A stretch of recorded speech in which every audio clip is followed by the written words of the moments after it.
ہم ہمیشہ عوام کے حقوق کے لیے کوشاں رہے.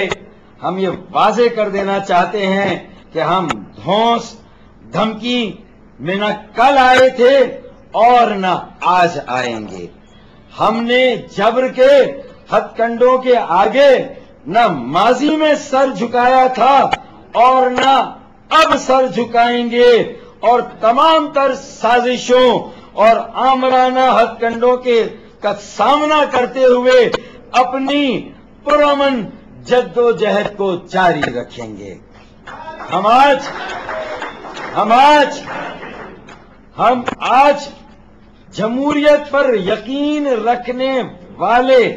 سیاسی و مذہبی رہنماؤں، انسانی حقوق کی تنظیموں، سیاسی تجزیہ نگاروں، دانشوروں، صحافیوں اور قلمکاروں سے بھی اپیل کرتے ہیں کہ وہ دیکھیں کہ ایم کیو ایم کو کس طرح جبر کے آمرانہ ہتھ کنڈوں سے دبانے کی کوشش کی جا رہی ہے.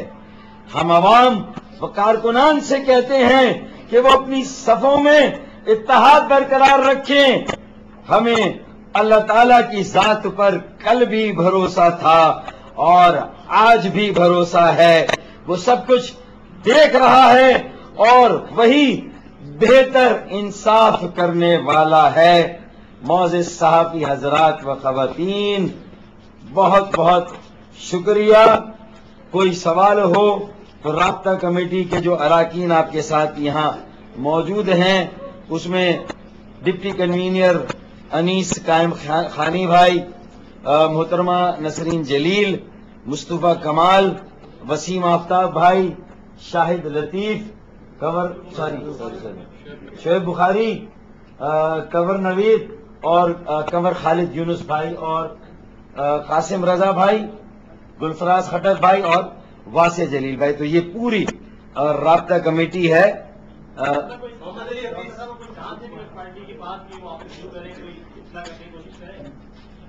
میرے خیال میں دیکھیں، جو آج کی اس پریس کانفرنس کا مقصد تھا، جو ہمیں کہنا تھا، جو ہمارا فیصلہ کن فیصلہ تھا، وہ ہم نے آپ کو سنا دیا، وہ آپ کے سامنے رکھ دیا. آپ کے توسط سے عوام تک بھی یہ بات پہنچ گئی. تو میرے خیال میں جو آپ نے سوال کیا وہ مجھ سے متعلق نہیں ہے. یہ سوال میں سمجھتا ہوں کہ اس کا میرے پاس جواب نہیں ہے، اور یہ سوال کسی اور جگہ سے متعلق ہے. تو یہ سوال آپ وہاں پر رکھیں تو مناسب ہوگا. جی پلیز. آپ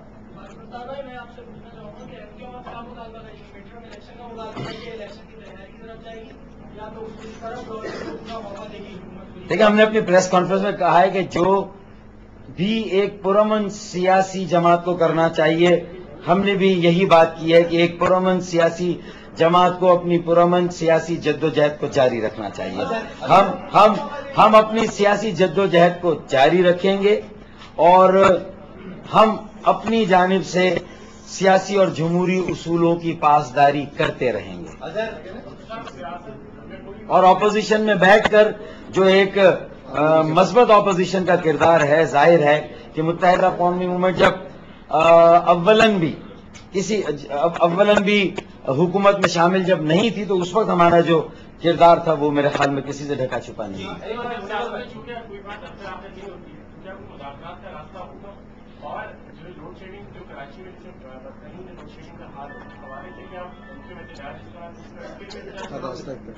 دیکھیں، ہم نے کوئی یہاں پر ویسے تو پوری چارج شیٹ ہو سکتی تھی جو ہم دے سکتے تھے، اور اس میں جس طرح کے سی کے معاملات کو بھی بگاڑا گیا، ہم اس کا بھی تفصیلی تذکرہ کر سکتے تھے، اور اس پر بھی جس سرد مہری کا مظاہرہ کیا جا رہا ہے، اور کراچی ٹھٹا اور ہب کے 2 کروڑ سے زیادہ صارفین کو جس طرح جو ہے وہ ان کی کوئی سنوائی نہیں ہو رہی ہے، اور وہ لوڈ شیڈنگ کا اور یہ بجلی کے بحران کا عذاب جس طرح جھیل رہے ہیں، ہم اس تفصیل میں نہیں گئے. ہم نے جو موٹے موٹے سیاسی معاملات تھے، اور اب جبکہ ہمارے آئینی قانونی اور جو ہمارے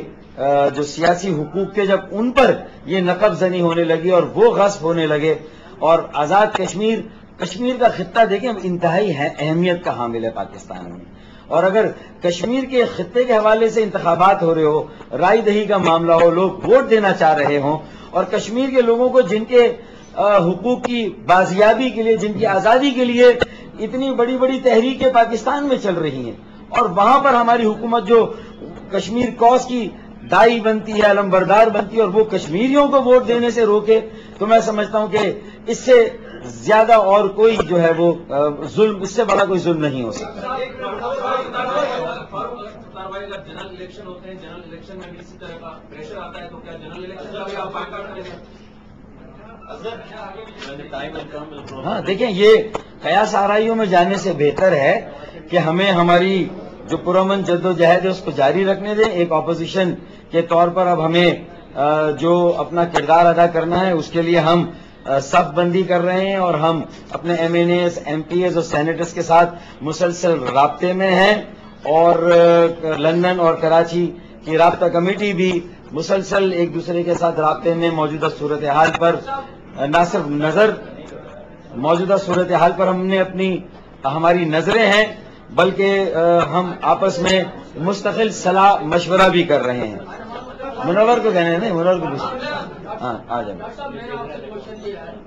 اگر طریق کا مشاہدہ کریں تو بہت سارے لنگڑے سیاستدانوں نے ایم کیو کا قرض استعمال کرنے کے لیے نائب مدیروں کے توارف کیے ہیں، جواب کر کے رفتار کے بعد میں بیٹھے ہوئے ہیں۔ کیا آپ جو علیحدہ ہو کے بیٹھ گئے ہیں، میرا اشارہ جو ہے چودھری برادران کی طرف ہے، مولانا فضل الرحمان ہے، جو آپ کے پیارے دوست۔ دیکھیں،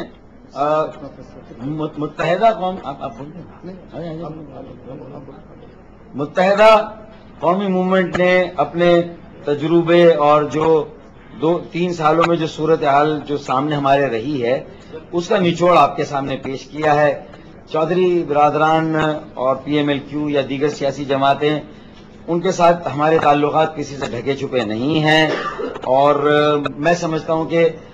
ہر رہنما اور ہر سیاسی جماعت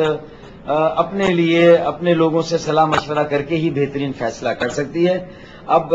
اگر کوئی سوال آپ کا بنتا ہے تو ان سے معلوم کریں کہ وہ متحدہ قومی موومنٹ کے اس تجربے کو اور فیصلے کو کیسے دیکھتے ہیں، تو پھر ہمیں پتہ چلے گا کہ ان کا کیا رد عمل اس پہ، اس کو پھر ڈاکٹر صاحب، آج سی ایم نے یہ کہا ہے کہ ایم کیو ایم جس بات پر ناراض ہے ان کو وہ چیز ہم دے دیں گے اور ان کی ناراضگی ختم کر دیں گے، تو اگر کوئی پاسبلٹی ہوتی ہے تو کیا واپسی کے دروازے کھلیں گے فائڈ آف گورنمنٹ پہ؟ دیکھیں، یہ راتوں رات تو فیصلہ ہم نے کیا نہیں ہے، اور جب صبر اور برداشت کی انتہا ہو جائے اور حالات اس نہج کو پہنچ جائیں کہ آپ کو کوئی فیصلہ کن فیصلہ کرنا پڑے، تو پھر آپ کو وہ فیصلہ کرنا پڑتا ہے۔ تو ہم نے جو فیصلہ کیا بہت سوچ و بچار کے بعد کیا ہے۔ ہم نے جو بھی اس فیصلے سے پہلے اس انتخابی عمل کو بچانے کے لیے کشمیری عوام کی ایک بہت بڑی آبادی، مہاجرین کشمیر کی خاص طور پر جو جن علاقوں میں انتخابات ملتوی ہوئے، ان کے حق رائے دہی، ان کا جو آئینی قانونی حق تھا، اسے بچانے کے لیے ہمیں پہلے ہی وارن کر دیا گیا تھا نا، پہلے ہی بتا دیا گیا تھا کہ اگر آپ نہیں مانیں گے تو یہ ملتوی ہو جائیں گے، اور اس وقت تک ملتوی رہیں گے جب تک آپ ایک سیٹ سے 10 بردار نہیں ہو جائیں گے۔ ہمیں تو واضح طور پر یہ بتا دیا گیا تھا، کوئی ہمارے لیے تو راستہ ہی نہیں چھوڑا گیا۔ تو جب اتنی بڑی بات ہو جائے تو اس کے بعد اگر اس بات کو ہمارے پیپلز پارٹی کے اکابرین یہ سمجھتے ہیں کہ یہ کوئی عام بات ہے، تو یہ ان کے غیر جمہوری رویے یا یہ ان کی آمرانہ سوچ کا مظہر ہے۔ انہیں اپنے دعووں اور اپنے قول اور فعل میں جو تضاد ہے اس کو دیکھنا چاہیے۔ ڈاکٹر صاحب، اگر پارلیمنٹ سے نوبت اعتماد کے ووٹ پر آتی ہے حکومت کے لیے، تو اب آپ کا ووٹ اپوزیشن کی طرف ہوگا، کیا اپوزیشن کا کردار ادا کریں؟ دیکھیں، ہم ایک اپوزیشن جماعت ہیں، اب اپوزیشن میں کیا ترتیب ہے، کیا ترکیب ہے، اور اپوزیشن کی جماعت کا آپس میں باہم ملک کے کون سے ایشوز پر جو ہے وہ ان کا جو ہے وہ اشتراک ہے ان کا یا اختلاف ہے، تو میرے خیال میں ابھی تو یہ اپوزیشن کی سیاست میں ہم نے یہ ابھی پہلا میں سمجھتا ہوں قدم رکھا ہے۔ یہ سوال تو ذرا دیکھ لینے دیں کہ وہاں کیا صورت حال ہے۔ ڈاکٹر صاحب، آپ نے اپوزیشن کی بات کی کہ بینچوں پہ بیٹھیں گے، مسلم لیگ نون پہلے سے وہاں موجود ہے، کیا کوئی ایسا کوآرڈینیشن آپ اسٹیبلش کرنا آئندہ لائحہ میں ہے مسلم لیگ نون کے ساتھ،